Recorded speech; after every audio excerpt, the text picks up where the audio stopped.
Important है वो आपके कैरेक्टर को बता रहा है, ठीक है। इसका नाम है right be a man of honesty and integrity, right. మనం నీతిగా నిజాయితీగా చిత్తశుద్ధిగా ఉండాలి. ఇది చాలా ఇంపార్టెంట్ విషయం. ఎక్కడైనా ఏదైనా మనం ఒక పెళ్లి చూపులకి వెళ్తున్నాం అనుకోండి, సో ఫస్ట్ ఎవరైనా ఏం చూస్తారు, ఏ కుటుంబం, ఎలాంటి వాళ్ళు, వాళ్ళ అమ్మ నాన్న ఏం చేస్తుండే చూస్తామా లేమా, రైట్.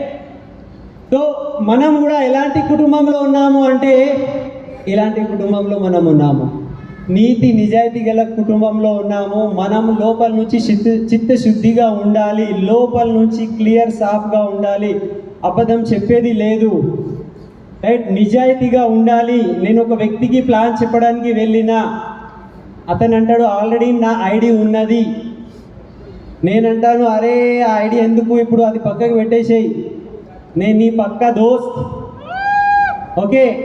నువ్వు పని చేయి, మళ్ళీ నీ ఆధార్ కార్డు ఇవ్వు, లేకపోతే నీ భార్య ఆధార్ కార్డు ఇచ్చేసేయి, నీ కొడుకు ఆధార్ కార్డు ఇవ్వు, లేకపోతే మీ నాన్న ఆధార్ కార్డు ఇవ్వు, మళ్ళీ జాయిన్గా. సమజ్ అవుతుందా? అట్లా చేస్తే మనం ఇట్లాంటి ఫ్యామిలీలో ఉంటామా? మరి ఏ కుటుంబం ఇది అంటే అందరూ ఏమనుకోవాలి,